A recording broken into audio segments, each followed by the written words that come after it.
Hey everyone, welcome back to Steve's View. Today we're diving into a huge story that's been flying a little under the radar, but could shape the next decade. America's chip war with China. Now, you've probably heard a lot about Trump trying to end the war in Ukraine, about his calls with Putin, or his efforts to get Europe on board. But here's the thing, those aren't the end goals. The real strategic mission, the long game for Trump and for Washington, is much bigger. It's about beating China. And the battlefield? It's not just in the South China Sea or Taiwan. It's in technology, especially chips. Let's roll back the clock for a second. Do you remember Trump's first term, when one of the biggest fights with China wasn't about tariffs or TikTok, but about 5G? At that time, Huawei was on fire in Europe. Country after country was adopting Huawei's 5G technology as the future global standard. And this freaked out Washington. Because if Huawei set the standard, it wouldn't just sell hardware, it would control the rules of the game for decades. Trump pushed back hard. He even clashed with close allies like Boris Johnson in the UK and Angela Merkel in Germany. There were real arguments, slammed tables, heated meetings. But in the end, Huawei's dream of making its 5G system the global default fell apart. Fast forward to now, and nobody even talks about 5G standards anymore. The conversation has shifted completely to advanced chips. Chips are the brains of everything. AI, military tech, consumer electronics. Whoever sets the standard in chips basically controls the future of technology. Treasury Secretary Bessent recently explained why the U.S. allowed NVIDIA's downgraded H20 chip to be sold to China. He said it wasn't just about money, though yes, companies like NVIDIA and AMD pay a fee to the U.S. government when they sell to China. The real reason? Washington doesn't want to see a Huawei version of Belt and Road in chips. In other words, America doesn't want China creating its own global chip standards and locking everyone else out. So the U.S. strategy is clever. Allow some exports, but only of weaker, cut-down chips. Let those dominate the Chinese market, so that Chinese companies are forced to operate on American terms. That way, global standards stay American, not Chinese. And here's the kicker.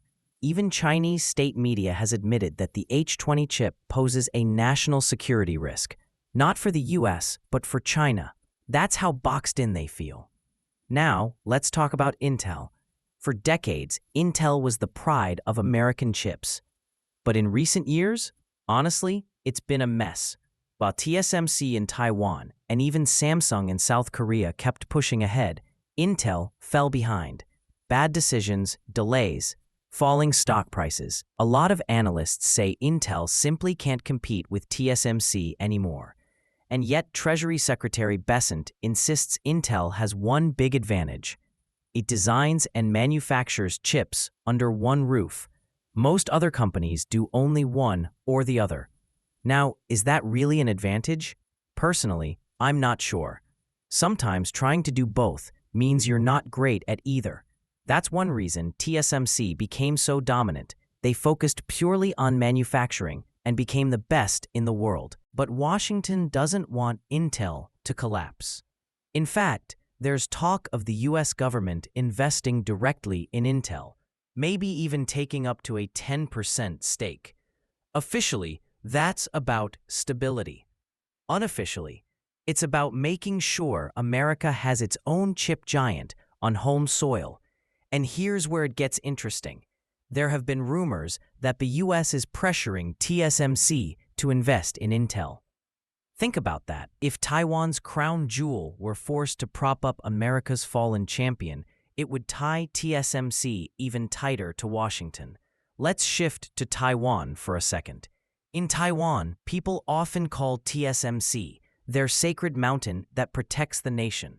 The logic is, as long as Taiwan holds the world's most advanced chip production, China won't dare invade, and the US won't abandon them. But is that really true? Well, there's an old Chinese saying, carrying treasure invites danger. In other words, having something valuable doesn't always protect you. it can also make you a target. And from Washington's perspective, it's risky to have 99% of the world's advanced chip production concentrated in one place, especially one that's only 80 miles from mainland China. If a war broke out, even if China failed to take Taiwan, the factories, the engineers, the know-how could all be destroyed in the chaos. That's why U.S. officials like Commerce Secretary Lutnick say flat out, America cannot rely on Taiwan for nearly all advanced chip production. They want production moved to the U.S., and Japan and South Korea are already on board. The message to Taiwan is clear: cooperate, shift some capacity to America, or risk being left behind. Here's the bigger picture. Technology isn't just about gadgets or profits. It's about standards. If the world runs on your chips, your 5G, your operating systems, then you set the rules. Besant even gave an example. Remember when Japanese phones used to dominate globally? For a while, they were cutting edge, but they never became the global standard. And because of that, Japan lost its edge, and its companies fell behind. America does not want to repeat that mistake. That's why, even when it allows exports to China, those chips are intentionally downgraded. Washington wants the U.S. standard, American chips, American rules, to dominate the global market. Of course, American companies don't always like this. NVIDIA, AMD, Intel, they just want to make money. If selling to China helps, they'll do it, unless the law stops them. That's why you see constant tension, corporations pushing for profit, government pushing for strategy. Trump has been blunt about this. He's told companies, if you want to sell to China, you'll have to cripple your product first. Cut performance by 30, 40, even 50%. Leave backdoors if necessary. Otherwise, forget it. It's a tough policy, but it shows how serious Washington is about not letting China catch up. Now, chips aren't the only battlefield. There's also rare earth minerals, critical for everything from fighter jets to smartphones. Right now, China dominates global supply, and that gives Beijing huge leverage. But America's not sitting still. 2 U.S. companies just signed a 5-year deal to supply recycled rare earth oxides for magnets used in advanced tech. Instead of relying on Chinese mines, they're using new tech, developed with Purdue University, to extract rare earths from old parts and scrap. It's cheaper, cleaner, and most importantly, it reduces dependence on China. Again, this is part of the same pattern. Cut the ties, build self-reliance, make sure China can't hold the world hostage with its resources. All of this ties back to the bigger strategic picture. The war in Ukraine has taken up a lot of attention, but Trump's goal, if you listen to him and his team, is to wrap that up and shift focus. Move U.S. military resources out of Europe, redirect them to the Indo-Pacific, and go all in on confronting China. So when you hear officials like Besant and Lutnick talking obsessively about chips, or when you see the U.S. pushing Japan and Korea into new deals, remember, this isn't random. It's part of a coordinated shift. The U.S. is lining up its technology, its allies, and its industries for the next big contest with China. So where does that leave us? On one hand, America's strategy makes sense. Don't let China set global standards. Keep control of the technologies that will shape the future. Spread production so you're not dependent on one island 80 miles from China. On the other hand, it's risky, forcing companies to downgrade their products, dragging allies into new industrial deals, even pushing TSMC to invest in Intel. These moves could backfire. And let's be real, China isn't just going to sit quietly. They'll keep pushing their own chips, their own standards, and their own supply chains. The question is, who wins the standards war?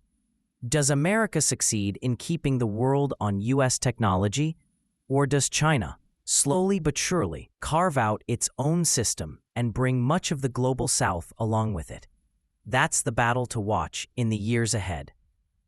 Thanks for sticking with me through this deep dive. If you found it useful, hit that like button, share it with a friend, and subscribe for more straight talk analysis on global politics and tech. Now, let me throw it back to you. Do you think America can keep its lead in chips? Or is it only a matter of time before China builds its own chip Silk Road? Drop your thoughts in the comments. I read every one of them. See you in the next one.